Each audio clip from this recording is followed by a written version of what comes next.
It's Sunday morning, and we're continuing our study on the 70 weeks of Daniel. I started hearing about the 70 weeks of Daniel in the early 50s when I was a little boy. I'd hear preachers talk about it and talk at it, and I learned after I studied it, after having studied it for over 50 years, that they didn't really know a lot about it. And I began to study it myself about 1964. And I've been studying all these years, 50 years or so, on this. And I'm trying to show you why it's so important. I mention it all the time to people.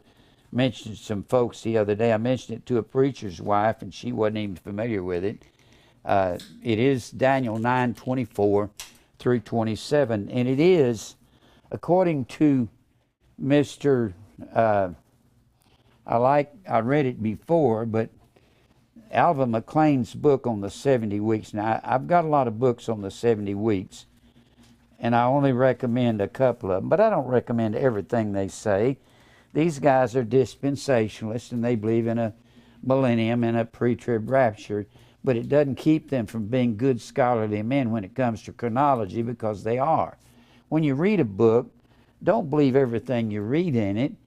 Exegete what's good and leave the rest behind. I don't believe in dispensationalism, and I could even talk to a man about it if he won't be so adamant and so emphatic, if he would let me exchange words with him. But Mr. McLean, I've got two books, one on the chronological aspects of the life of Christ, and the other one, The 70 Weeks of Daniel. This is by Harold Honer. He was a professor at Dallas Theological Seminary, one of the top postgraduate seminaries in America. And this one, I love his chapter on the 70 weeks. This is good also, but even though they're dispensationalists, which I'm not going to go into that right now. And we do have some of these up here, and we sell them to you just whatever they cost us. These are $14, and these are $8 right here. So for those of you that didn't get them, I've got some here, and I got some more left at home. But I like what Alvin McLean said. He said, probably no single prophetic utterance is more crucial in the fields of biblical interpretation, apologetics, and eschatology than the 70 weeks of Daniel. And he said, he goes on to say that the 70 weeks is the bridge between the Old and the New Testament, and it is. Well, what is this 70 weeks? That is a period of time that God has measured out for Israel's repentance. For repentance for what? Because while they were a nation, they under kings. Let me rephrase that. While they were a kingdom under kings, they were a kingdom under kings from 1 Samuel to 2 Chronicles. The 2 Chronicles. And God told Israel, if you're obedient to me, he gives, before they were under before they were under kings, they were ruled by judges in Israel. That was when they came out of the wilderness for 40 years, and for about 275 to 300 years they were under judges. Around 500 years, close to 510, according to the measurement of time in the Bible, they were under kings. And the Lord tells Moses, when he brings them out of 400 years in Egypt, and Moses leads them out. Of course, before Moses was the patriarchs, Abraham, Isaac, Jacob, and Joseph. And when he brings them out, he says, if you go after any other gods, I'm going to take you back to this land that I gave to your father Abraham. I gave it to Abraham. You ended up in Egypt when your brothers, when Joseph was sold in Egypt by his brothers, and then 400 years later they come back and go back to the promised land. He says, when you go back to the promised land, because I promised it to Abraham, he said, what I'm going to do is I'm going to give you the land of Israel, and I'll be your God, I'll be your king, and you'll obey me. And as long as you obey, then you get crops, you can whip your enemy, It don't matter how big your enemy is. There in Deuteronomy 28, you'll go against them one way, they'll flee 7 ways. But you have to, but obedience is the key to God's covenant. Well, whenever we obey God, that's the key to our covenant with God also, because when we're disobedient to Him, He's going to rain judgment down upon our personal lives. Well, Israel kept going after all these gods. I can't name them all. I just put Baal and Grove and Shemash and Molech and Rimmon. Rimmon was the god of the Syrians. Syria was right up here. Molech was the god of Moab, which is northern Jordan. And Shemash was the god of, Molech was the god of Ammon, the land of Ammon. Shemash was the god of lower Jordan, or it was called Moab back then. The Grove and Baal were the gods of the Phoenicians, or what we would call Lebanon. Back then they were called Tyre and Sidon, and the list goes on and on. They went after Egyptian gods, and the reason for this was because they said, we don't like God's idea of giving us a sabbatical year every 7 years. And every 7 years they couldn't plant, they couldn't reap. And I've gone over this before, but I have to reset this to let you know what the 70 weeks is about. And the 70 weeks is about these sabbatical years. They couldn't plant in those years, and they couldn't reap. In the 6th year, you got the 7th year coming up. Well, every year they'd have a spring crop and then have a crop they would plant in the fall. Well, the fall crop they would reap in the spring of the next year. But they'd be planting in that time period, and then they would always plant in the fall of every year, but they couldn't plant in the fall, and they couldn't reap this over here. What about when it grew, when this crop here in the 6th year, in the fall of the 6th year, grew in the spring? Who got that crop? Everybody got it. The poor, the needy, the animals, they got to eat. So they didn't have a crop to plant in the fall of the 7th year, so they didn't have a crop to reap in the 8th year. So they're actually going 2 years without crops by the way they planted them. So they didn't have any crops for nearly a 2-year period. But I keep saying, that's what we call crop rotation. Good farmers know they can't plant crops every year. They plant certain crops one year and other crops the next year, and they let land lie fallow. And they know how to measure that out as farmers. And that's what these farm agents are for, to come out there and look at their land and see if they need. They'll test the soil, just like environmentalists will do when they're putting in a septic system. They'll test the soil and see what kind of nutrients it needs if they pull too much out of the land. Well, they didn't have environmentalists back here in the old world, so they just had to let the land lie fallow every 7 years, and in that 7th year, the land would restore the nutrients. Well, they went 490 of these years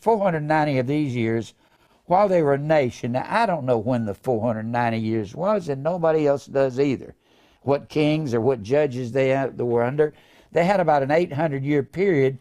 They were ruled by either judges or kings, but 490 of those years are 70 sets of those sabbatical years. That's the 70 weeks of Daniel. And Israel went after these gods, and God says, the last thing I'll do, I'll get you out of the land. Of course, Israel was split into 2 nations. He said, I'll move you out by the beast. And the beast will take you over into Assyria, northern Israel, which is northern Babylon. The beast will take northern Israel into captivity. And then Assyria will be overthrown by Babylon in 605 BC, and Babylon will begin carrying southern Judah away into captivity, into Babylon. And Babylon is, I've said it 100 times, Babylon is what we call Iraq. Right there is Iraq. That is Babylon. Babylon is built on the Euphrates, the city of Babylon, and the Euphrates empties into the Persian Gulf, where we had the Gulf War, and then you had the Tigris River comes and meets the Euphrates about 100 miles north of the Persian Gulf, and they empty together into this Persian Gulf. And Israel is carried off into Babylon on the Euphrates River, and they're carried off naked. They stripped them down naked, tied their hands behind their back, and marched them 650 or 700 miles over to Babylon. And after a few years, Israel was liberated over here. The people that were over here in Babylon, they were liberated and began to prosper and buy land and begin to more or less take over the land like they always did. They would always prosper. Well, God says, I have to get you out of the land. So he's issuing what's called the 70 weeks of Daniel. And that's in Daniel 9:24 through 27. And that's the 70 weeks, or 70 sets of these sabbatical years. And the reason they would go after these gods is because these gods, our God is the fertility God, saying you'll have crops and you'll have plenty of children, they'll be healthy. That's the true fertility God. But these fertility gods required no sabbatical years. You can just go after Baal and plant all you want. But the only problem is they're pulling the nutrients out of the ground and burning the land up. It don't matter. You can go after another god if you want to. You're still going to destroy the land. It matters not. That's God's ecological system, balance in his system. Now, we're talking about those 70 weeks. We're talking about Israel being scattered. I got to cover something here. We've talked about the places that Israel was scattered. Israel was scattered in 2 Chronicles, southern Judah. Well, let me write it over here.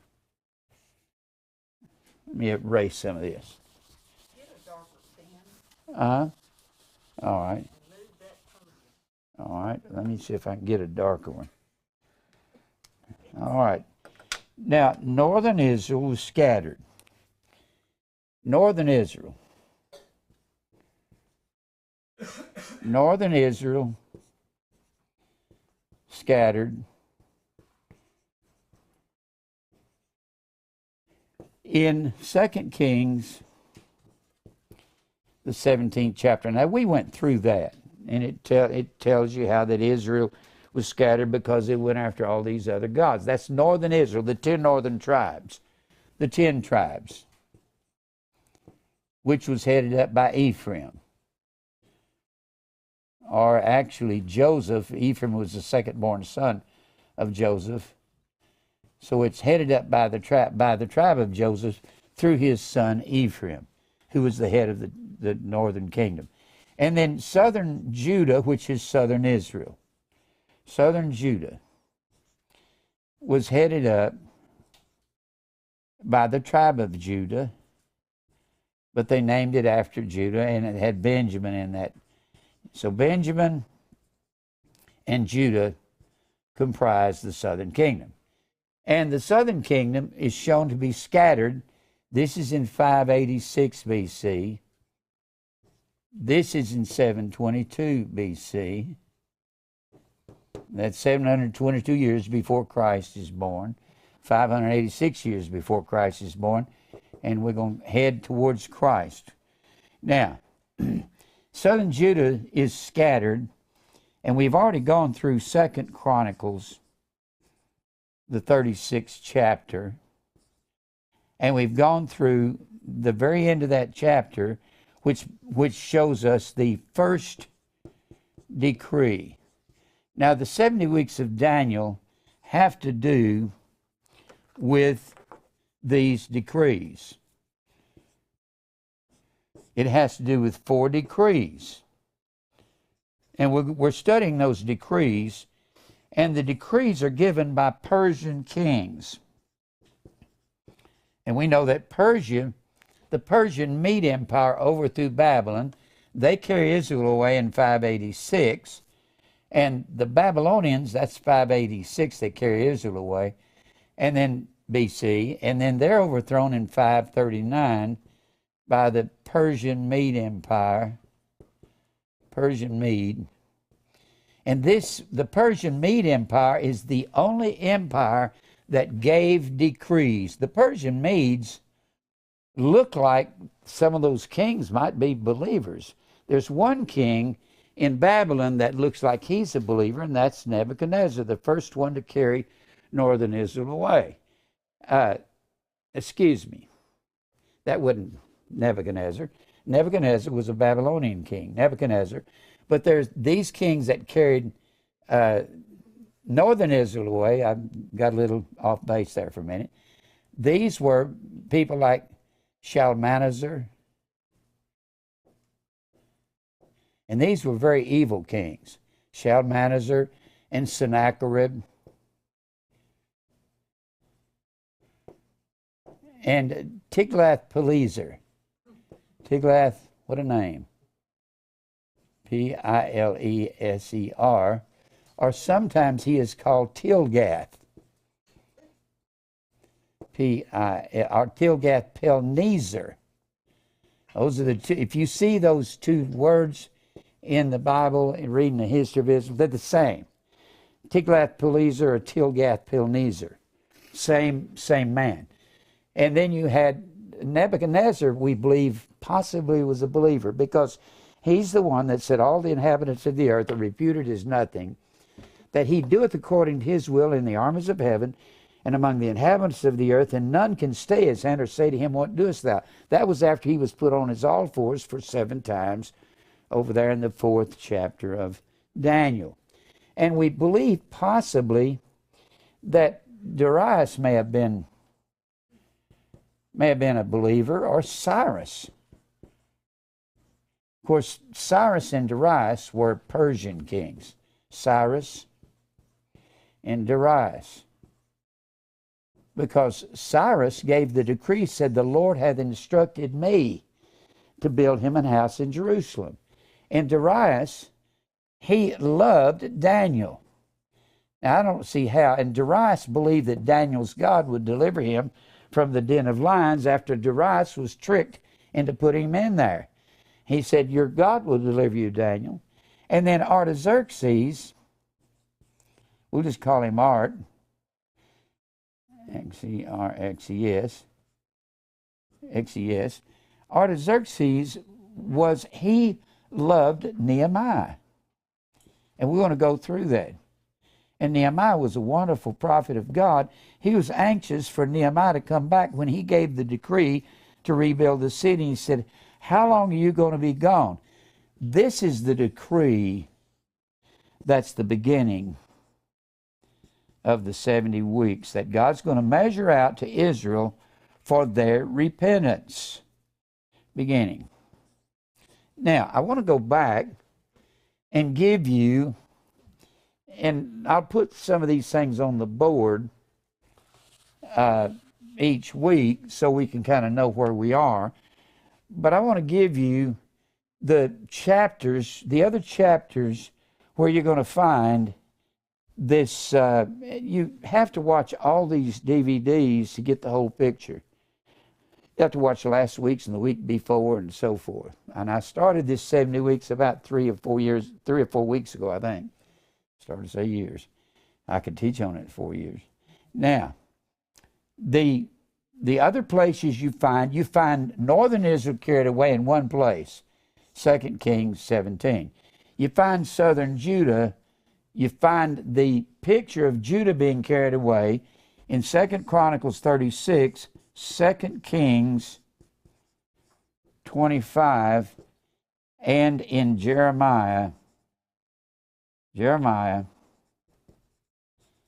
the 39th chapter. Now, I'm going to look at some of, we've already looked at on a previous DVD, previous message, 2 Chronicles 36.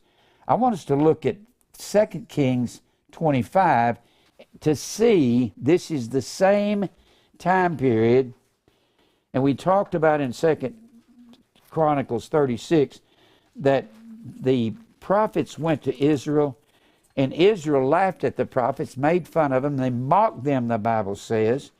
And when they mocked the prophets, they crucified them and killed them. They sawed Isaiah in half. The tradition says that Isaiah was put into a log and cut in two. Now, that's very, very hard way to die. Now, go back to 2 Kings. What I'm trying to do is get you to understand the overall view of this. 1 Kings and 2 Kings are a view of the history of Israel from the view of the kings.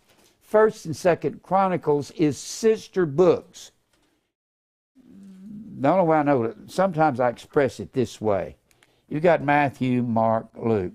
These are called synoptic gospels. They have a synonymous view of all the events and miracles. And sometimes Matthew and Mark will have the same miracle or the same episode of Jesus, and Luke and Mark will have. Or Luke, you've got, for instance, you got in Luke 8 and in Mark 5 and Matthew 8, you've got the man of the Gadarenes. But you don't have the man of the Gadarenes in John. So these are synoptic because they got a lot of the same events, and they'll have different views of it. And you need to look, if you're reading about the man of the Gadarenes, don't settle for just Luke 8. Look in Luke 5 and you'll see there's two men there. There's only one man shown in Luke, Mark 5. Mark 5, you got two men, and in Luke 8, you got it showing one man. But it doesn't mean the other man wasn't there in Luke 8. It just means Jesus didn't talk to him. From not under Luke 8's account.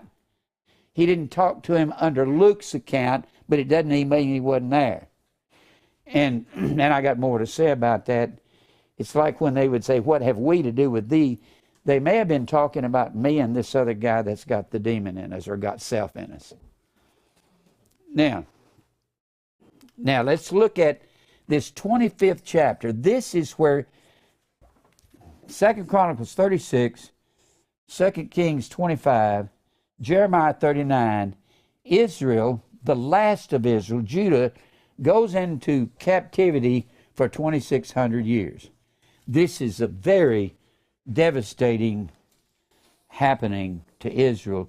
They don't become a nation until May 14th, 1948, from this time period here. So when we read this, be thinking about that.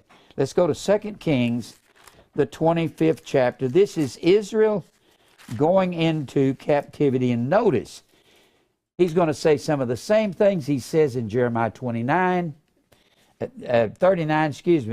and the same things he says in 2 Chronicles 36. Now here in 25th chapter, 2 Kings, let me show you something that's not hard to understand. We're in the 25th chapter, the very end of Israel's history, right? Well, if you back up 3 chapters, you get back to the 22nd chapter, and Josiah begins to rule. Josiah has his great revival where he destroys all the idols in Israel and all the idolatry, literally annihilates it, and you're right down at the end of Israel's history. Here's Josiah, and then his son Jehoiachin begins to reign in his stead, and you'll find that in the 24th, in the 23rd chapter, at the end of the 23rd chapter, and then after he reigns, then Jehoiakim, K-I-M, he begins to reign, and these last few kings after Josiah, Josiah is the last real legitimate king of Israel. Let me put that on the board. Let me put it like this so you can see it.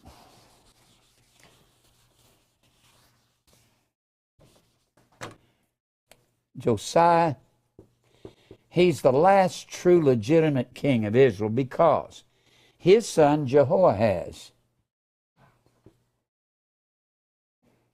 now, let me get this right. Jehoiachin reigns after him, and you'll find his fate at the end of the 23rd chapter, Jehoiaz, the son of Josiah, they took him and anointed him in verse 30. Jehoiaz was 23 years old when he began to reign, and he reigned 3 months in Jerusalem, and his mother's name was Hamutal, the daughter of Jeremiah of Libnah, not the Jeremiah that's preaching, but another Jeremiah. And he did that which was evil in the sight of the Lord, according to all that his fathers, not his father, but his fathers, that meant all the kings before him, had done. And Pharaoh Necho put him in bands at Riblah in the land of Hamath. Now, here's Pharaoh Necho from over here in Egypt, putting him in bands and charging him with a tribute when his allegiance belongs to Babylon, because Babylon is the empire and Israel had made a league with Babylon. And the Lord is saying, don't go over to Egypt to Pharaoh Necho. You're going to be in trouble. That's not in my program. Then he says that he might not reign in Jerusalem, and put the land in tribute of 100 talents of silver and a talent of gold. So Jerusalem is put under tribute to Pharaoh when their allegiance belongs to Babylon. It's no wonder that Nebuchadnezzar came in. Even though it was the plan of God, God programmed everything out to be the way it was. And Pharaoh Necho made Eliakim, the son of Josiah, king in the room of Josiah his father, and turned his name into Jehoiakim. So you got Jehoiakim. This is after Jehoiaz. And that's also a son. These are sons of Josiah. And Pharaoh Necho made Eliakim, the son of Josiah, king in the room of Josiah his father, and turned his name to Jehoiakim, and took Jehoiaz away, and he came to Egypt and died in Egypt. So he had made a league with Egypt, and that was his reward for making a league with Egypt. And Jehoiakim gave the silver and gold to Pharaoh. Well, see, he's going to follow along, and this is against the law of Nebuchadnezzar, and these guys are following after Pharaoh, and Pharaoh is not a world power at this time. Pharaoh's going to have to deal with Babylon. Babylon is the superpower. So everything they're doing is wrong going to Egypt. God's program is to go to Babylon. That's what he said in Jeremiah, the 29th chapter. Go to Babylon. Be friends in Babylon. When you get to Babylon, build houses, marry, have children, because you're going to be there for at least 70 years for the land to restore its nutrients. Then he says, and the gold to Pharaoh, but he taxed the land and gave the money according to the commandment of Pharaoh. So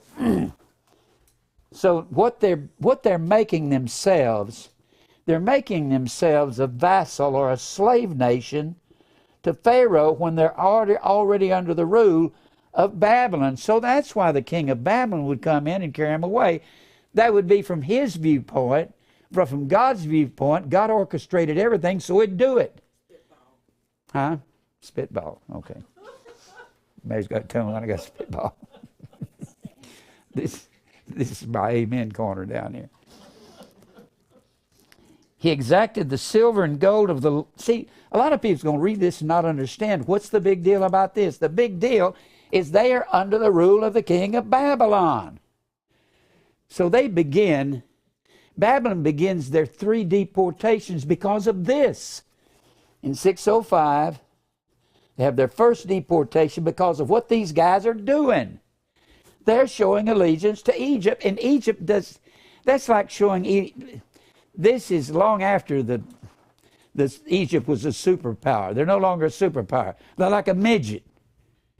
And they're giving their allegiance to a midget instead of a giant. And they had agreements with Babylon. And the gold of the people of the land, and of everyone according to the taxation, give it unto Pharaoh Necho.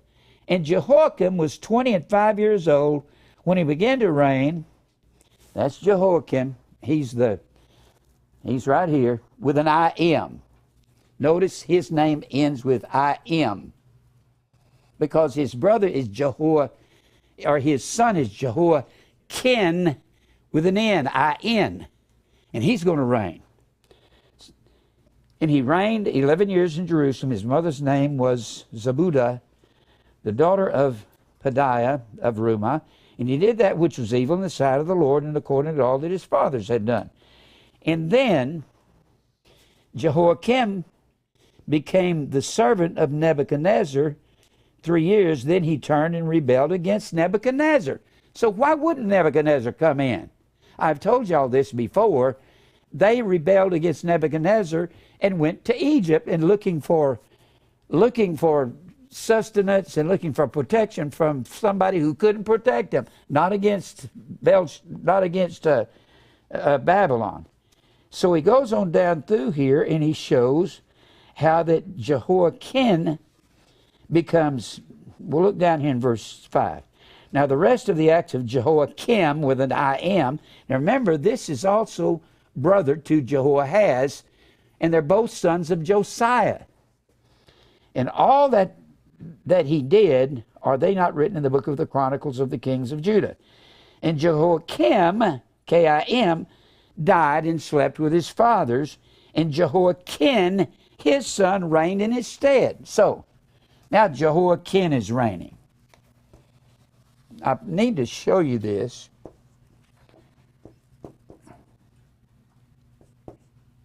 Wait a minute.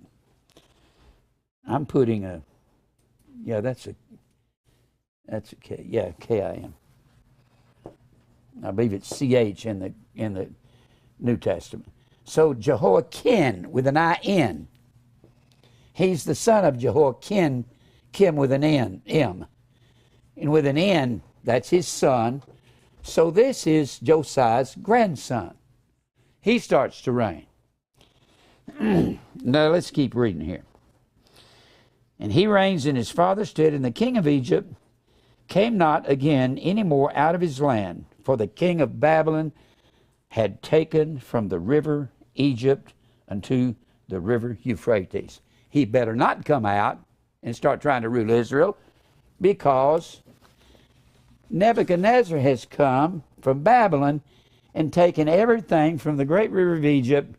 He's ruling all the way to the Euphrates, and they have been playing footsie with the king of Egypt. You don't do that, especially when you got a superpower over here. But they were doing it. So can you see what motive that Nebuchadnezzar had to carry him away into captivity? He had every right, every reasoning was behind it. They were being unfaithful to their vassal king, their king as a vassal nation, as a slave nation, paying tribute, and they're running over to Egypt. That's why Jeremiah said, he kept saying to him in the 27th chapter of Jeremiah, don't go to Egypt. You go to Egypt, God will have you chased down and killed.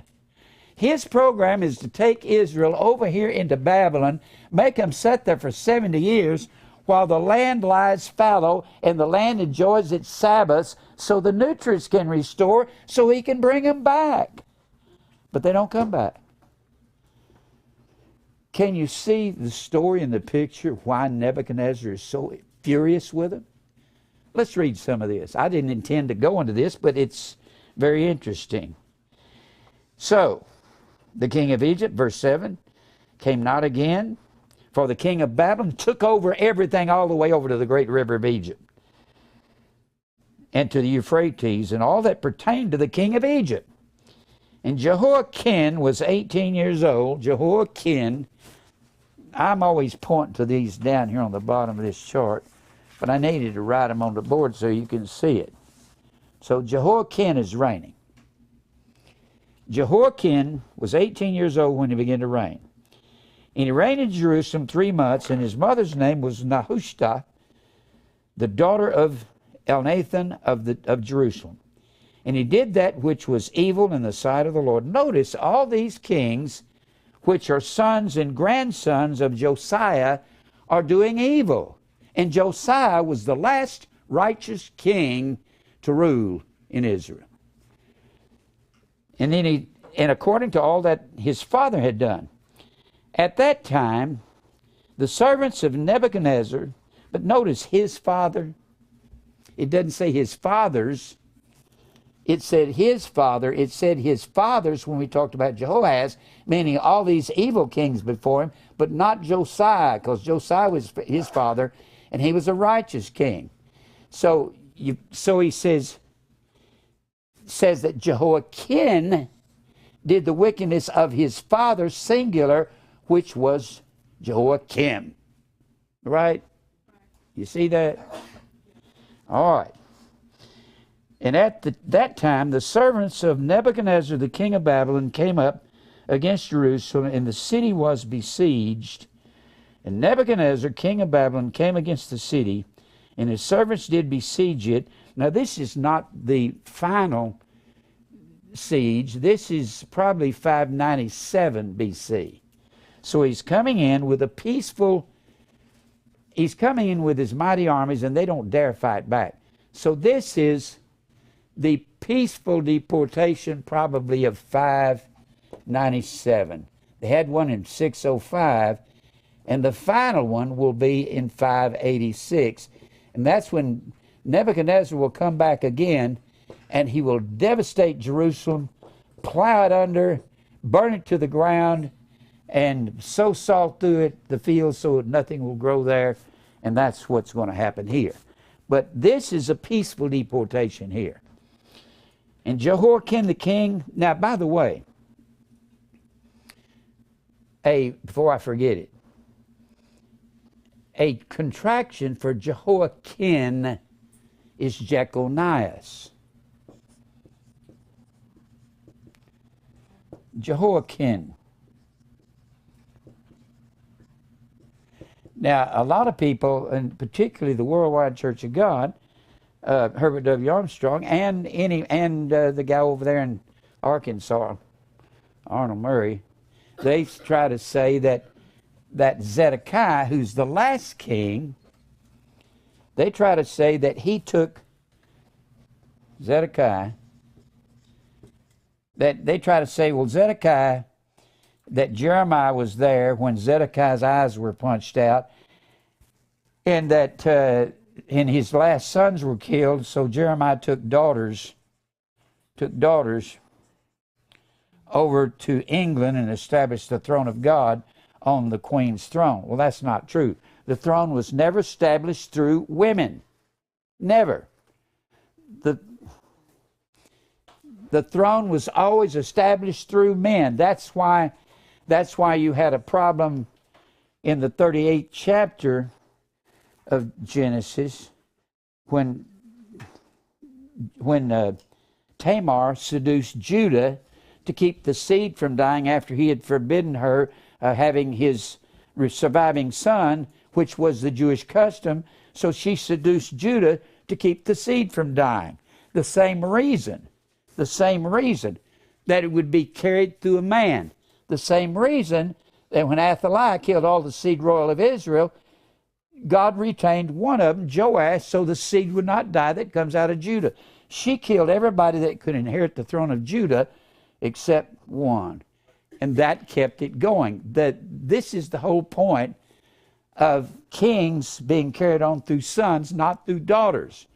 Well, the British Israelism says the kingdom was carried over here to England, and that the stone that the queen sits on was the stone in the wilderness. I don't know how in the world it could be the stone in the wilderness. I don't care if it's this big, because they needed water in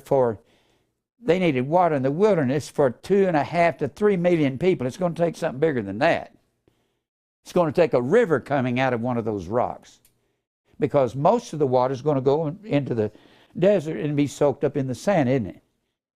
I don't believe it's that Moses spoke to the rock and the water went trickle, trickle, trickle, trickle, and everybody stood back like they're waiting at a water fountain for my turn. No. It had to be rivers of waters coming out. I mean, can you imagine 2.5 million people lined up out in the desert? Hurry up. And we know this. Jechonias is a contraction for Jehoiachin. Zedekiah was the last king of Israel, but the promise of a king was not carried out through Zedekiah. He was carried into Babylon. But in this chapter right here that we're reading, Jehoiachin was carried into Babylon. When he went into Babylon in a peaceful deportation, I hope you can follow me on this. He goes into Babylon in a peaceful deportation, and in Jeremiah, the Bible says the king lifted him up out of his prison situation, set him at his table, and Jehoiachin had a place in Babylon, a place of honor. And when you read the first chapter of Matthew, look at that. First chapter of Matthew. This is like a puzzle. It's not. You just have to follow it through. And when he's talking about the lineage of David, which goes down through Judah in verse 3, and through Pharez, his son, Eshram, his son, in verse 3, Amram, Abinadab, Naason, Solomon in verse 5, Boaz in verse 5 of Rahab, who begat Obed. Obed begat Jesse, the father of David, in verse 6. And then David begat Solomon. Solomon begat Jehoshaphat. Well, he begat Rehoboam. Rehoboam begat Abijah. Abijah begat Asa. Asa begat Jehoshaphat. That's this lineage right up here. Right here. And then he goes all the way down here, and he says, I'm going to connect this for you. And he says, Jehoshaphat begat Joram. Jehoram begat Uzziah. Uzziah begat Jotham. Jotham begat Achaz. Achaz begat Hezekiah. Hezekiah begat Manasseh. Ezekias is Hezekiah. You see him right here?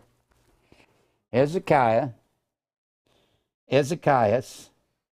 Hezekiah begat Manasseh. And Manasseh begat Ammon. Right there. And Ammon begat Josiah. There's Josiah. And Josiah begat Jechonias. If you notice, they skipped Jehoahaz, Jehoiakim. And I've said this before. There's 3 sets of 14 generations here in this first chapter. And they skipped some names because they were evil men. And they jumped straight from Josiah to Jechonias, which is a contraction for Jehoiachin. And the king, and it takes you all the way down to Jesus. He was the king of Israel through Jechonias, not through Zedekiah. Don't matter where Jeremiah took daughters of Zedekiah. The king didn't come out of them. In England, the king comes out of Jehoiachin, works its way all the way down to Jesus. And he's the king, isn't he? And you'll find that in the first chapter. Let's go back and look at that and see Jechonias. Now, I'm getting a little detailed in this, and I guess it's okay. Sometimes I try to keep it simpler. I know it's pretty lengthy. Now, where was I? 12th verse, chapter 24 of 2 Kings. Now, we're in chapter 24. And Jehoiachin, the king of Judah, went out to the king of Babylon, and he is his mother and his servants and his princes and his officers. He is Jechonias, out of Matthew, the first chapter. And his officers, and the king of Babylon took him in the 8th year of his reign, and he carried out thence all the treasures of the house of the Lord, and the treasures of the king's house, and cut in pieces all the vessels of gold which Solomon, king of Israel, had made in the temple of the Lord, as the Lord had said. And he carried away all Jerusalem, all the princes, and all the mighty men of valor, even 10,000 captives, and all the craftsmen, all the smiths who can make weapons for war. That's what he's doing. But he's going to leave the poor. And none remain save the poorest people of the land. Remember I told you, when Nebuchadnezzar's commanding general comes in, he tells Jeremiah, we heard that you've been honorable. We'll give you a place over in Babylon. Jeremiah said, no, I'll stay here with the poor in Israel. So Jeremiah stays in the land of Israel. Keep that in mind. Jeremiah never goes to Babylon. Even though he was invited to, we'll set you free. You'll be loose over there. You'll have houses and lands, and you'll be rich and wealthy. You've been honorable. Jeremiah tried to warn them about Nebuchadnezzar coming, and they were guilty for what they did against Nebuchadnezzar, for going into Egypt and making leagues with Egypt. And he carried all these away. Jehoiachin to Babylon, and the king's mother, and the king's wives, and his officers, and the mighty of the land, those carried he into captivity from Jerusalem to Babylon, and all the men of might, even 7,000, and craftsmen and smiths, and smiths 1,000. So what he's carrying away, most of the people in the land are poor. They're not craftsmen, they're not soldiers. All that was strong and apt for war, even them, the king of Babylon brought captive to Babylon. And the king of Babylon made Mattaniah, his father's brother, king in his stead, and changed his name to Zedekiah. So this is, well, let me read that again. The king of Babylon made Mattaniah his father's brother. So Mattaniah would be the father of Mattaniah, would be Josiah, and made him his brother king in his place, and changed his name to Zedekiah, and this is the last king of Israel. Zedekiah was 21 years old when he began to reign, and he reigned 11 years in Jerusalem, and his mother's name was Hamutal, the daughter of Jeremiah of Libnah, and he did that which was evil in the sight of the Lord, according to all that Jehoiakim had done. For through the anger of the Lord it came to pass in Jerusalem and Judah, until he had cast them out from his presence, that Zedekiah rebelled against the king of Babylon. This is the last rebellion, and God says, I'm not going to put up with that anymore. Let's see if there's something here I can give to you. All right. Now I want you to turn to the last chapter. I'm going to nail this down about Jehoiachin. Now remember, his brothers are his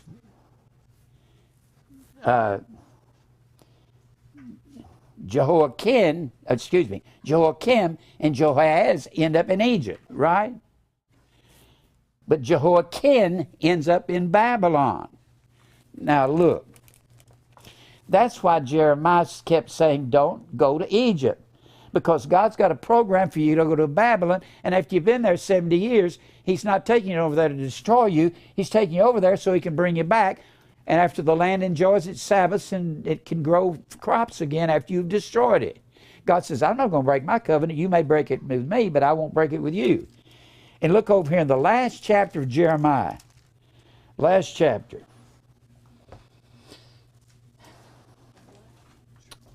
The last chapter of Jeremiah. And read verse 26. So Nebuzaradan, the captain of the host, or the commanding general of Nebuchadnezzar, Nebuzaradan, the captain of the guard, took them and brought them to the king of Babylon to Riblah. And the king of Babylon smote them and put them to death in Riblah in the land of Hamath. Thus Judah was carried away captive out of his own land. This is the people whom Nebuchadnezzar carried away captive in the 7th year, 3,000 Jews, 23. And in the 18th year of Nebuchadnezzar, he carried away captive from Jerusalem 832 persons. But there were more than this. There were millions carried away, because these are different captivities. And it's mentioning mainly the smiths, the blacksmiths, the workers in metal, the ones who were able to build weapons. In the 3 and 20th year of Nebuchadnezzar, Nebuzaradan, captain of the guard, carried away captive of the Jews 745 persons. All the persons were 4,600. And it came to pass in the 7 and 30th year of the captivity, Jehoiachin, the one that was carried away, the son of Jehoiakim, king of Judah, in the 12th month, in the 5 and 20th day of the month, that Evil-Merodach, king of Babylon, who was one of the following kings, in the first year of his reign, lifted up the head of Jehoiachin, king of Judah, and brought him forth out of prison, and spake kindly unto him, and set his throne above the throne of the kings that were with him in Babylon. So Jehoiachin is given a place of honor in Babylon. Jechonias is a contraction. When we say a contraction, we think of cannot and C-A-N-T, can't, that's a contraction. It was short for Jehoiachin. And changed his prison garments, and he did continually eat bread before the king in all the days of his life. And for his diet, there was a continual diet given him of the king of Babylon, every day a portion until the day of his death, all the days of his life. Now let's go back to the 25th chapter. Perhaps I've introduced you why the king of Babylon had every right to come in and carry them away. From his viewpoint, because they were under, he says, I'll be your protector. He'd done that many years before. I will take care of you. Don't run off from me and go anywhere else. And Jehoahaz and Jehoiakim were running over here to Pharaoh, king of Egypt. Now let's read chapter 25. This is the destruction of Judah, the same thing you've got going on in the 36th chapter of 2 Chronicles and the 39th chapter of Jeremiah. And it came to pass in the 9th year of his reign, in the 10th month, in the 10th day of the month, that Nebuchadnezzar, king of Babylon, came, he and all of his armies, his host, against Jerusalem, and pitched against it, and they built forts against it round about. They besieged Jerusalem.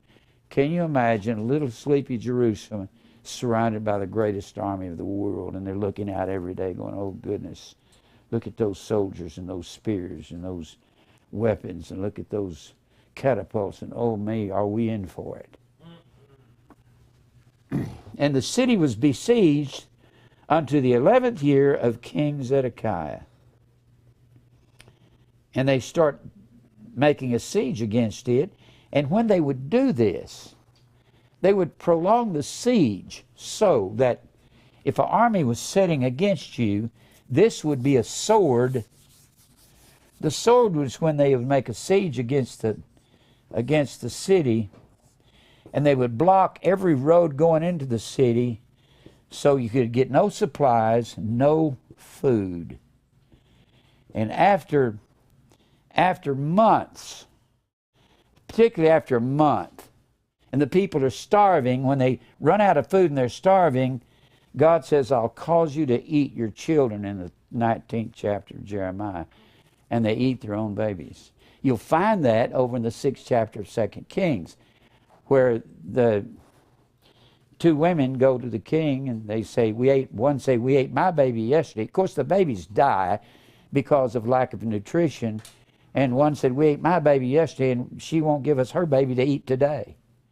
And that's when Jehoram says, I'll kill this Elisha for bringing this on. And it was Jehoram, it's you, not Elisha. You're going after these idol gods. You're a heathen. You're supposed to be the king of northern Israel. Well, that was the siege that they was bringing against Israel. Let's read about it. And the city was besieged unto the 11th year of King Zedekiah. Notice in verse 1, it came to pass in the 9th year of his reign, the 10th month, and the 10th day of the month, Nebuchadnezzar came and besieged them. And he goes all the way to the 11th year, they're just simply cutting them off. They could go in there and run over them. They just cut them off, camp outside, and let the people sit and tremble in fear for a couple of years. And on the 9th day of the 4th month, the famine prevailed in the city. They start eating their kids. Well, you want to see that? Look at Jeremiah 19. Jeremiah 19. I need to spend more time reading Old Testament. I stay in generalities, but in this series on the 70 weeks, I'm going to spend some time on this. Jeremiah 19. You say, I wouldn't eat my kids. Are you sure? Have you ever gone 6 weeks with no food? You're completely emaciated and you're starving to death. Those people in those camps in World War II, those Nazi death camps, they'd eat anything. They'd say, if it's food, I'm so hungry, I'll eat anything. And he says here in the 19th chapter of Jeremiah, he talks to Israel, and he tells them that the valley of Hinnom, where they're burning their children in the fire, there in verse 2 and 3, it's an evil place. I'm going to bring evil upon this place. Whoever hears it, their ears will tingle. And he says in verse 4, because they have forsaken me, have estranged this place, and have burned incense unto other gods, talking to Israel. Now Jeremiah is prophesying from 626 to 586. He's prophesying when Zedekiah is going to die there in not die, but his sons are going to die, and he's going to be carried away with his eyes punched out. Whom neither they nor their fathers have known, nor the kings of Judah, and have filled this place of Tophet, with the blood of innocents. Naki is the word. It means they're guiltless. They were killing their babies in the valley of Tophet, southeast of Jerusalem, where they burned incense and they offered their children as sacrifices, their firstborns, to Moloch. And they have built also the high places of Baal to burn their sons with fire for burnt offerings unto Baal, which I commanded not, nor spake it, neither came into my mind. Therefore, behold, the days come, saith the Lord, that this place shall no more be called Tophet, nor the valley of the son of Hinnom, but the valley of slaughter when I get through with it. And I will make void the counsel of Judah and Jerusalem in this place. Their counsel will have nothing to do with anything. I'll destroy them, and I will cause them to fall by the sword before their enemies and by the hands. This is talking about what's happening in the 25th chapter of 2 Kings. What Jeremiah is talking about and prophesying is 2 Kings, the 25th chapter, 2 Chronicles, the 36th chapter, and in his own book, Jeremiah, the 39th chapter. And by the hands of them that seek their lives, and their carcasses will I give to be meat for fowls of the heaven. You'll be dead, and there won't even be people burying you. Some vulture will come down and eat your body as an Israelite. And for the beasts of the earth, and I will make this city desolate and an hissing. Every one that passeth thereby shall be astonished and hiss, or make fun of, or laugh at, because all of the plagues thereof, and I will cause them to eat the flesh of their sons and the flesh of their daughters. I'm going to cause you to eat your children. And they shall eat every one the flesh of his friend, and the siege and straitness wherewith their enemies and they that seek their lives shall straiten them. When you're put in this strait, and you're going to be arguing over who gets what dead body to eat. Now let's go back to second. This, and what he's prophesying about, when God says, I'll cause you to eat your children. How does he do that? By bringing a siege against them like this. Now back to the 25th chapter of 2 Kings.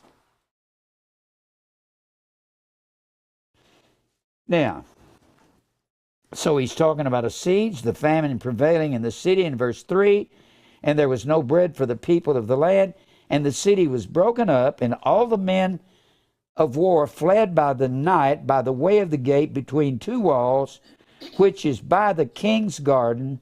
Now the Chaldees were against all the city. Chaldeans were Babylonians. That's another term for Babylonians. The Chaldean mountains were over there. And the king went the way toward the plain. Zedekiah takes off, sneaks out of the city, and heads towards the plain. And the army of the Chaldeans pursued after the king, after King Zedekiah, king of Judah, and overtook him in the plains of Jericho. So he's headed. Zedekiah sneaks out of the city. If Jerusalem is here, Jericho is up here. So he's headed out to Jericho. Here's the Mediterranean Sea. Here's Israel.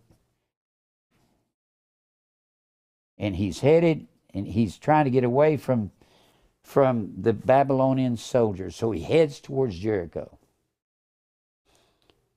And he heads to Jericho, and all the army was scattered from him, and they took King Nebuchadnezzar. They took King Zedekiah of southern Judah and brought him to the king of Babylon, to Riblah, and they gave judgment upon him, said, here's your judgment.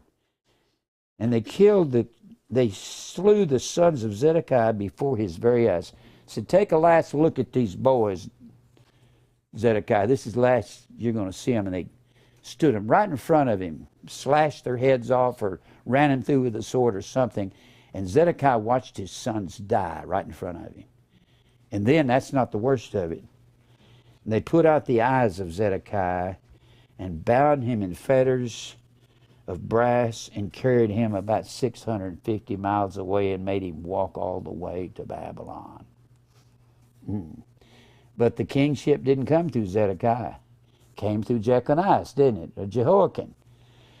And in the 5th month, on the 7th day of the month, which is the 19th year of King Nebuchadnezzar, king of Babylon, came, and Nebuzaradan, captain of his guard, he was the head of his host.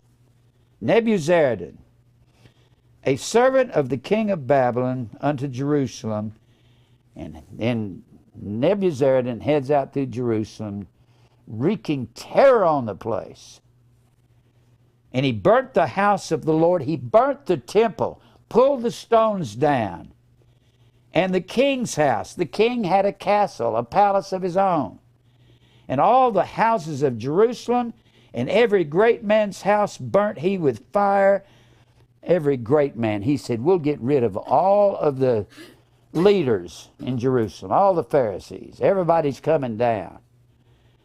And all the army of the Chaldees that were with the captain of the guard brake down the walls of Jerusalem round about. Now the rest of the people that were left in the city, and the fugitives that fell away to the king of Babylon, with the remnant of the multitude, did Nebuzaradan, captain of the guard, carry away. Now you're going to read about Nebuzaradan throughout Jeremiah's adventures when you get up into that 38, 39, 40 of Jeremiah. But the captain of the guard left the poor. Isn't that what it said over in the 23rd chapter? He left the poor. And Jeremiah, when he's given choice to go to Babylon, he says, I'll stay here with the poor. Left the poor of the land, and to be vine dressers and husbandmen, and the pillars of brass that were in the house of the Lord, and the bases and the brazen sea. This is more detailed than 2 Chronicles, the 36th chapter. That was in the house of the Lord did the Chaldees break in pieces and carry the brass of them to Babylon, and the pots and shovels and snuffers. Snuffers would snuff out the candles. They had shovels for shoveling the coals that were on the altar, that were burning on the altar. They had all sorts of instruments. And the spoons and all the vessels of brass wherewith they ministered took they away, and the fire pans and the bowls and such things as were of gold, in gold and silver the captain of the guard took away. That was Nebuzaradan. When you see the captain of the guard, that is Nebuchadnezzar's commander. The 2 pillars one sea in the bases. There was a brazen sea. They took that. That was right in front of the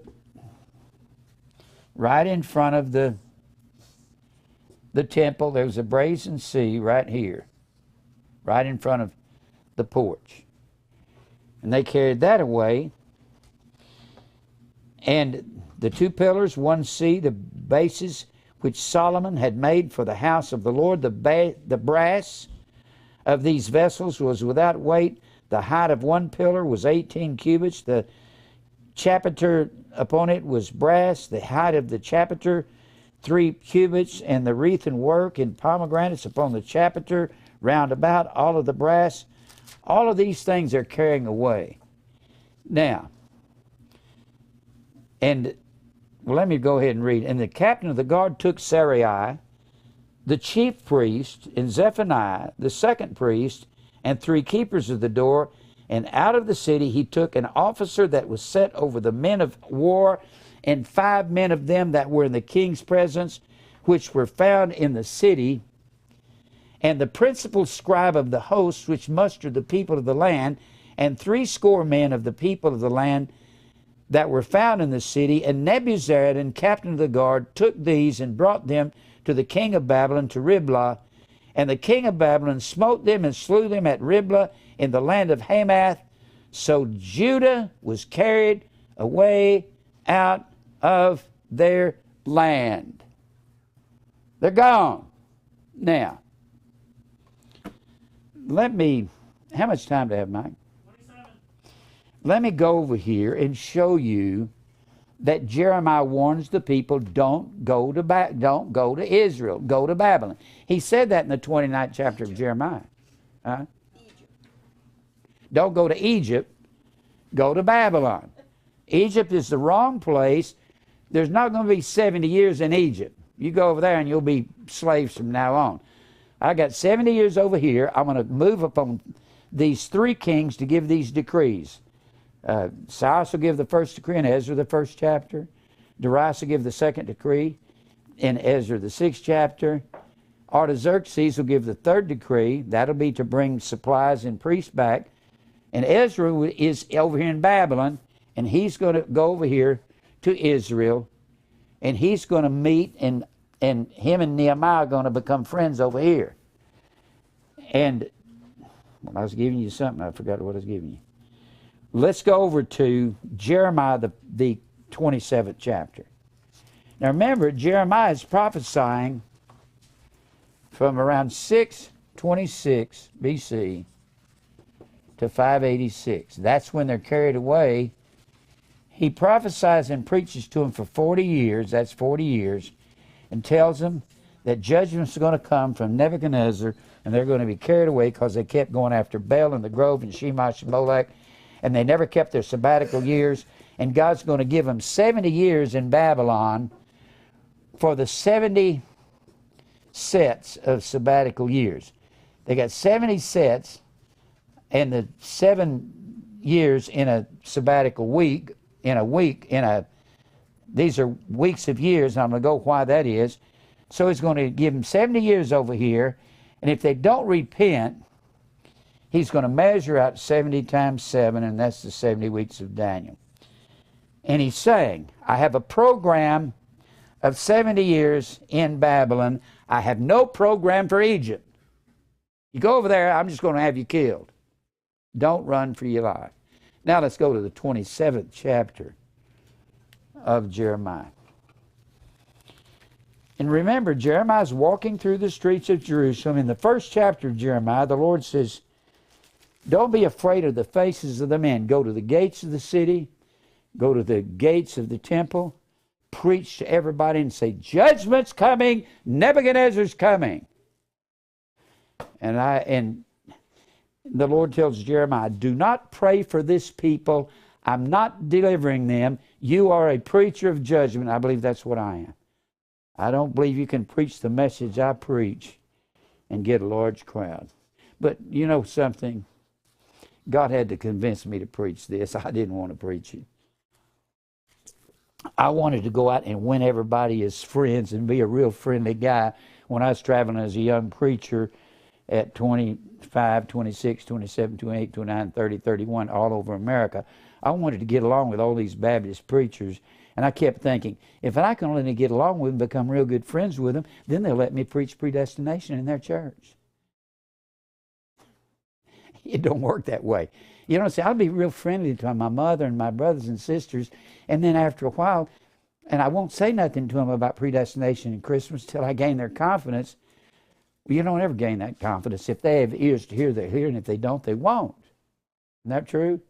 That's right. And as a young preacher, God had to convince me by putting me in the hospital and nearly killing me. In the hospital, I surrendered to the Lord. I said, Lord, I give up. I'm not going to fight you anymore. I lost all of my dreams of becoming a rich real estate mogul. I lost all my dreams of being a singer. God wiped out the dreams in my mind. I said, I'll just preach for you next service. All I think about when I get through this morning is preaching tonight. All I'll think about come Wednesday, after I preach tonight, is Wednesday. I don't have dreams of having some great congregation in church, because you can't have that. You're only going to have few.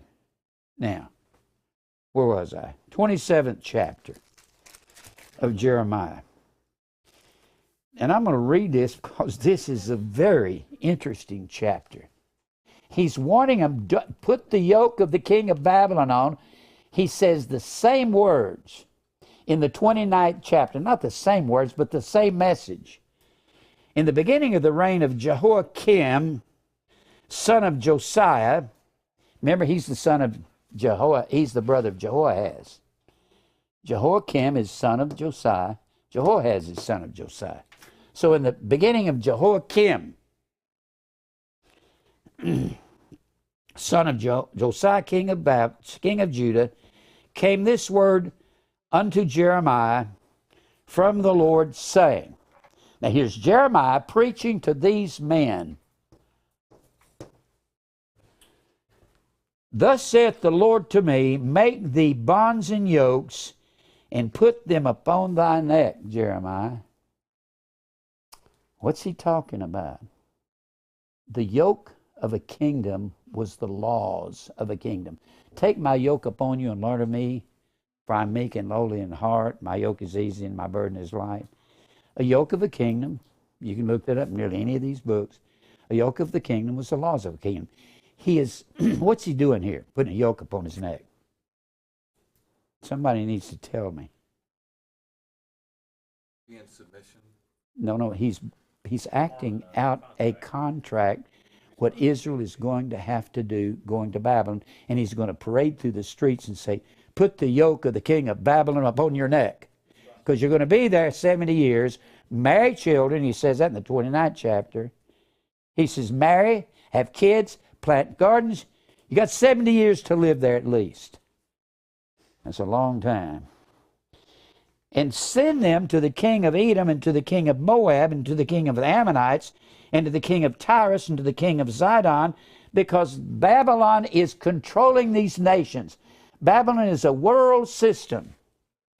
By the hand of the messengers which came to Jerusalem unto Zedekiah king of Judah, and command them to say unto their masters, thus saith the Lord of hosts, the God of Israel, thus shall you say unto your masters, I made the earth, the man and the beast that are upon the ground, by my great power, by my outstretched arm, I have given it unto whom it seemed to me.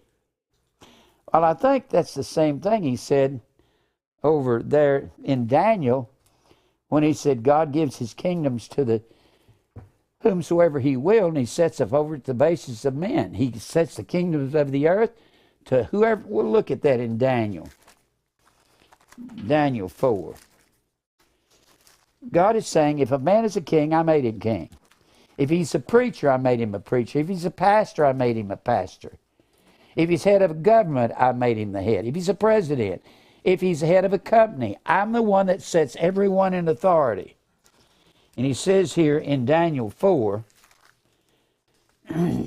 Daniel 4, I'm getting a little more in depth in this teaching on the 70 weeks because I want you to see the whole picture. apologize for not being more in depth along the way. Sometimes I think, well, it might be more than what they can handle, but I believe y'all smart enough to get a hold of this. He says there in verse 17 of chapter 4 of Daniel, let's read the whole thing. This matter is by the decree of the watchers and the demand by the word of the holy ones, to the intent that the living may know that the Most High ruleth in the kingdom of men, and giveth it to whomsoever he will, and setteth over it the basest of men. The word basest, shafal, means the most low down. Men who are leading are the most low down. You mean Obama? Yeah. You mean George Bush? Yeah. You mean Bill Clinton? Yeah. You mean Ronald Reagan? Yeah. Jimmy Carter? Yeah. Do they compromise? Every one of them. I've never heard one of them talking about a daily cross and death to self and self-denial. Have you? Ever heard one of them say, if any man will come after me, let him deny himself and take up his cross daily? I never heard one of them talking about agonizing over sin and going through the narrow way. Have you? And I'm not mad at them. I'm just saying I don't believe in any of the leaders of America. Don't care what color they are. Don't care what race they are, what religion they are. I don't believe in it. I don't believe in Ronald Reagan because he said he was a Christian. We had a guy here that was stationed in the White House, and he said they cussed all the time when they got in cars. And he said him and Reagan and all those important people, they'd be cussing. That's not Christianity. Jimmy Carter wasn't a Christian. Not by what I call a Christian. He didn't talk about death to self. Verse 6, chapter 27. Now I have given all these lands into the hand of Nebuchadnezzar, the king of Babylon, my servant. He said, Nebuchadnezzar is my servant. Why is that? Because he's carrying Israel away and getting them out of the land so the land can enjoy its Sabbaths and so they can grow crops when they come back. That's a work of God in Nebuchadnezzar. God is orchestrating this. And the beast of the field have I given him also to serve him, and all nations shall serve Nebuchadnezzar and his son, and his son's son, until the very time of his land come. And then many nations and great kings shall serve themselves of him. And it shall come to pass that the nation and kingdom that will not serve Nebuchadnezzar, the king of Babylon, if you don't serve him, that will not put their neck under the yoke of the king of Babylon, that nation will I punish, saith the Lord, with the sword, with the famine, with the pestilence, because Nebuchadnezzar will be the beast, won't he? There's the three judgments of God, and it's talking about I'll take the beast and punish him with the first three judgments, sword, famine, pestilence, and then it'll be under the hands of the beast that this will come about. Until I have consumed them by his hand, by Nebuchadnezzar's hand. Therefore hearken not ye to your prophets, nor to your diviners, Israel.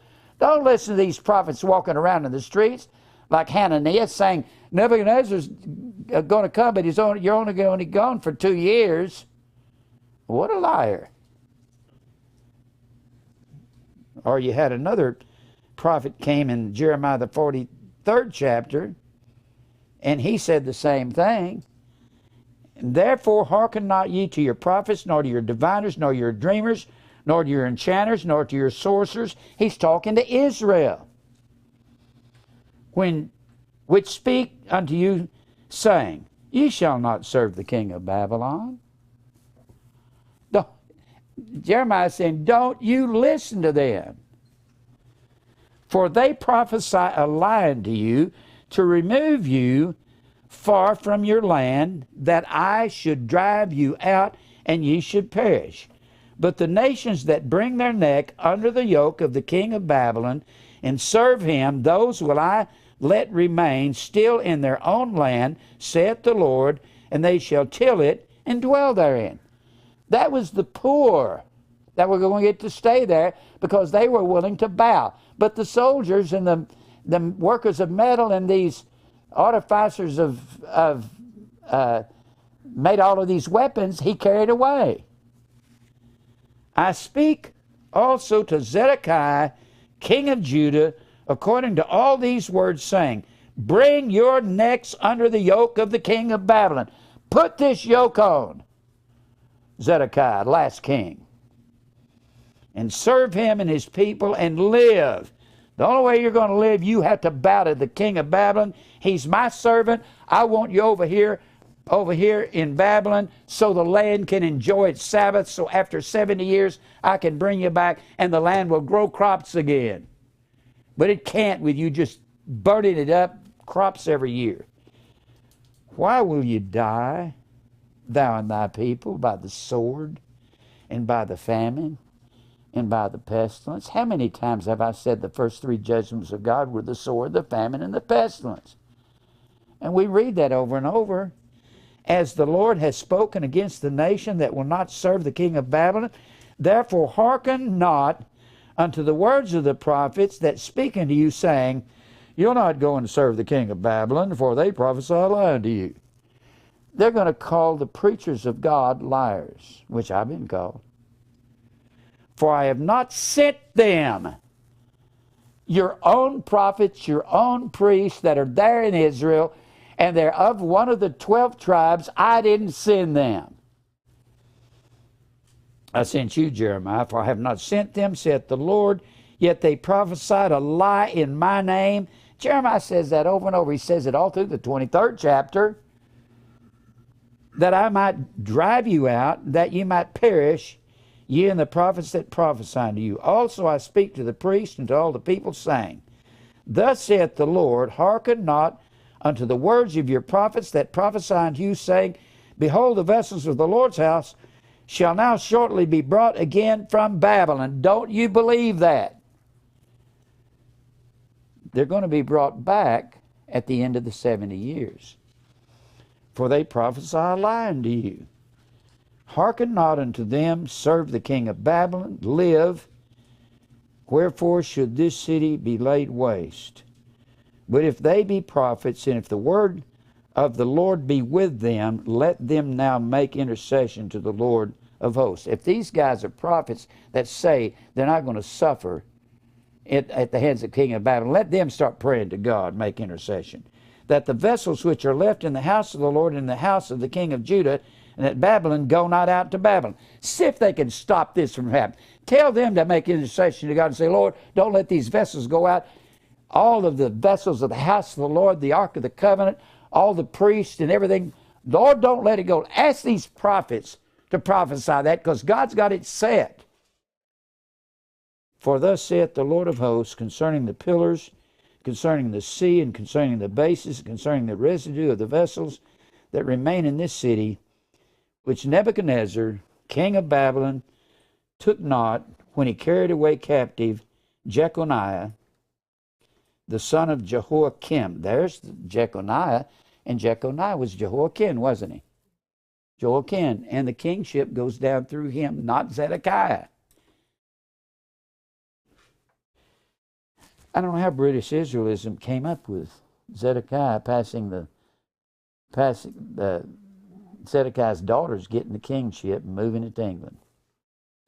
It went through Jechonias, or Jehoiachin, and the son of Jehoiakim, king of Judah, and Jerusalem to Babylon, and all the nobles of Judah and Jerusalem. Yea, thus saith the Lord of hosts, the God of Israel, concerning the vessels that remain in the house of the Lord and the house of the king of Judah and Jerusalem. They shall be carried to Babylon, and there they shall be until the day that I visit them, saith the Lord. Then will I bring them up and restore them back to this place. And you'll find that in Jeremiah 30, Jeremiah 42:12. Now, you get over to chapter 28, you've got a false teacher named Hananiah saying, well, Israel's only going to be over there 2 years, and God says to Jeremiah, you tell that Hananiah that I'm going to kill him before the year's up. And he does. And God kills him for lying false prophets. The greatest people say, The worst thing is homosexuality and abortion. No, no, no. The worst thing you can be is a false teacher. God will kill you for that. And he killed Hananiah, and he also killed over here in Jeremiah the 43rd chapter, you got another false teacher. The 43rd chapter, you got Azariah. Now, Azariah was a common name. There's other Azariahs in the Bible. Then spake Azariah in verse 2 in chapter 43, the son of Hoshea, and Johanan, the son of Kareah, and the proud men sang unto Jeremiah, Jeremiah, you speak falsely. There's one guy I don't want to tell him he's speaking falsely. That's Jeremiah. Don't ever tell the preacher of God he's speaking falsely if he's telling truth. You speak falsely. The Lord our God hath not sent thee to say, go not into Egypt to sojourn there. Ooh. He said, don't you tell us not to go into Egypt, this Azariah. God says, I'm not going to put up with him either. Now, I just wanted to introduce you to him. I could read on down through this. How much time do I have, Mike? 8 minutes. Let me read down through this. I'm going to have to go through, I want to go through Jeremiah, the 39th chapter. This is where Nebuzaradan comes in. And what we're doing, we're showing you the destruction of southern Judah, which is the last kingdom of Israel. We're showing you how they're destroyed. The warnings that God gave them, don't go down into Egypt, and they did. And you got these false prophets rising up, say, you're not going to go to Babylon. We can go to Egypt if we want to. No, you can't. Now, where was I going? Let's read some more of this. But Baruch, let me see here. Thou speakest falsely. The Lord our God hath not sent thee to say, go not down into Egypt and sojourn there. But Baruch, the son of Neriah, setteth thee on against us. Now, Baruch was a friend of Jeremiah. He was like a stenographer for Jeremiah. He wrote Jeremiah's words down. Jeremiah had two friends that we know of. Baruch and an Ethiopian eunuch named Ebed-Melech.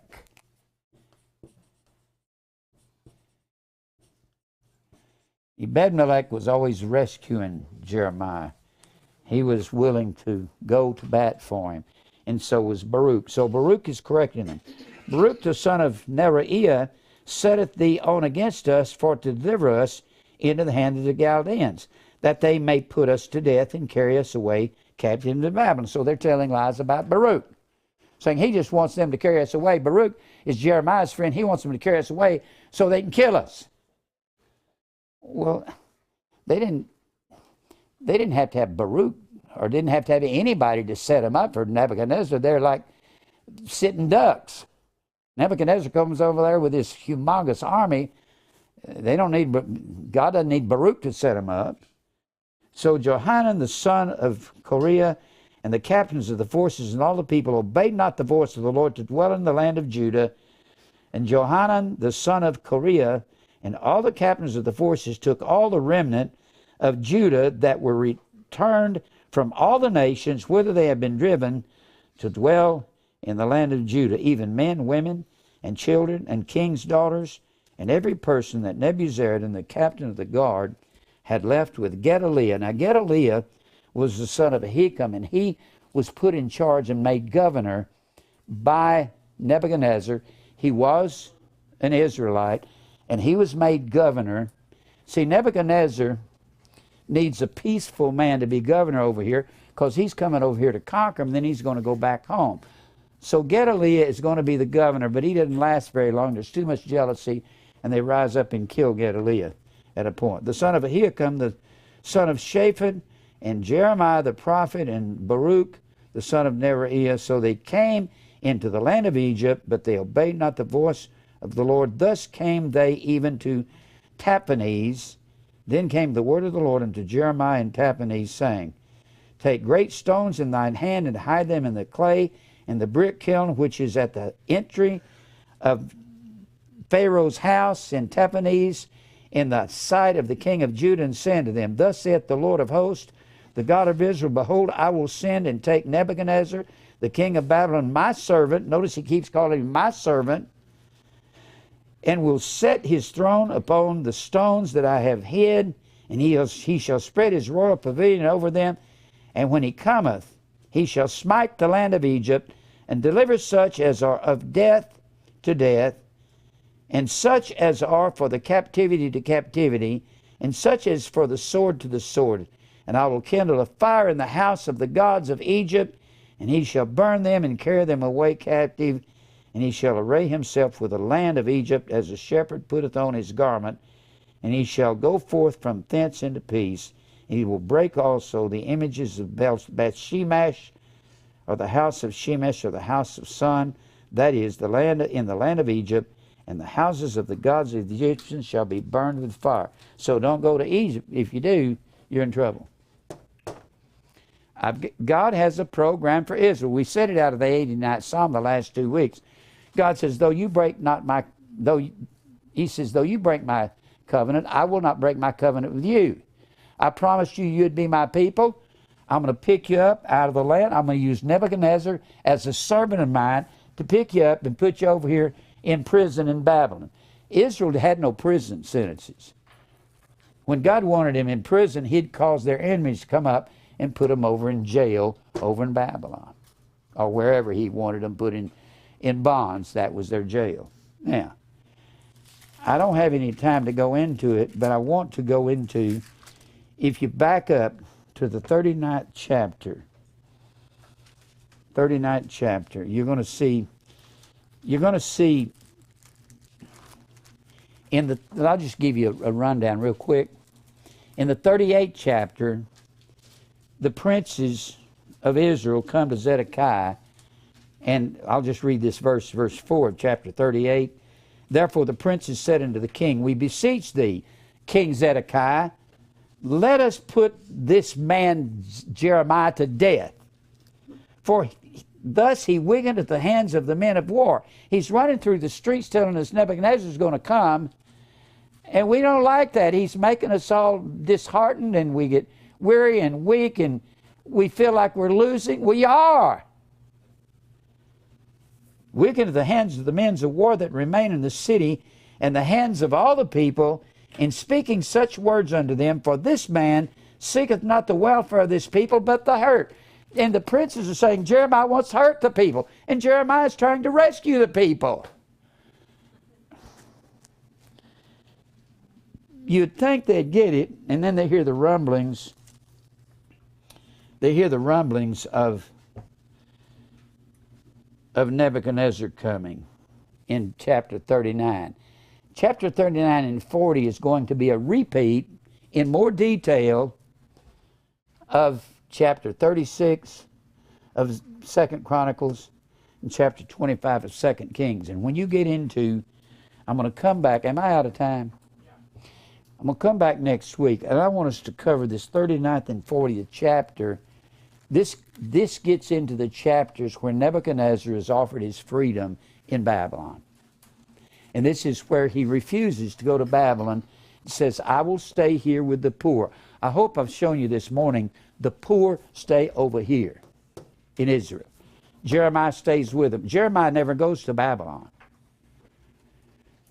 You've got Haggai and Zechariah over here telling the people to get busy rebuilding the temple when they quit. You've got Daniel and Ezekiel and the 3 Hebrew children over here in Babylon. And Daniel and the 3 Hebrew children are doing miracles in front of, and Ezekiel are prophesying in front of the king of Babylon and in front of the Persian kings. Keep all these guys separate. You got Ezra over here and Nehemiah over here in Babylon, and they come back over here. Ezra comes back in the 7th chapter of Ezra to bring supplies for the temple and for the priest and all. Nehemiah comes back over here. He's a cupbearer in the court of Artaxerxes. A cupbearer was one who bore the cup, and if the king thought he's going to be poisoned, he'd have the cupbearer drink it first, and if he fell dead, he wouldn't drink it. That was also called a butler. And usually the cupbearers were eunuchs, so they couldn't rise up against the king. So in all probability, Nehemiah was a eunuch, and when he was trying to be seduced into coming into the temple, it was against the law of God for a eunuch to come into the temple. So Nehemiah is given the decree to rebuild the city, and that's the beginning of the 70 weeks of Daniel, 70 weeks in Nehemiah, the 2nd chapter, where Artaxerxes signs a decree, and Nehemiah comes back over here to Israel to rebuild the city, and he's over there 12 years before he goes home. I hope it's not too many things. It's a lot of Israel's history. I want you to see it. Well, let's pray. Father, we thank you for your word and for truth. Lord, help me to lay this out so people can see this. This is what prophecy's about. It's this 70 weeks, but we have to see how we move into it. And I pray you'll give us strength to grasp these things. I pray for the flock that they can see this so they can see the whole picture of prophecy and of the end of time. Thank you for truth. Lord, I pray for the sheep, that they'll be strengthened, that they'll be strong in the Word and grow. And Lord, I pray that you'll lead us to your elect. Give me strength to continue. Help all those that are sick and have problems with their health that's in this ministry, Lord. And we'll give you praise for everything in Christ's name. Amen.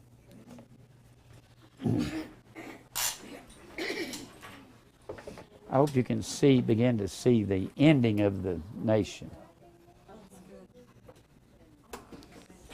But that's the way it ended. Can I bring something up to you, Brother Jim? Yeah. There was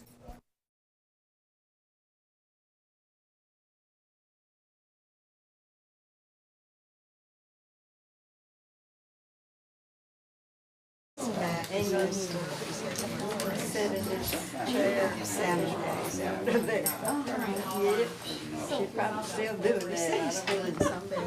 He's been sick. Things like that. Now, even actually Santa, he's doing age look at there. Yes, and so many names and all that. He's just back on the bed. He's still just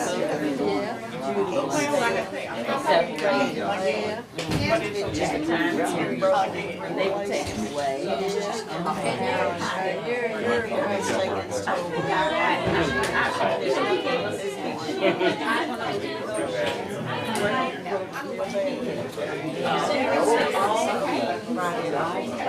don't know what next I'm okay.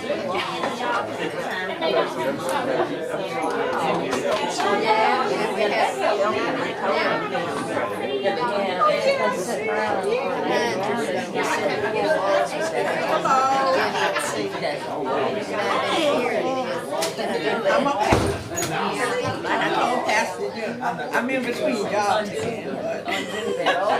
but the Lord is a good. No, I haven't. But I still remember. Please for me, sure. She's the caregiver for Jim talks about. Yeah, sitting out. They got me.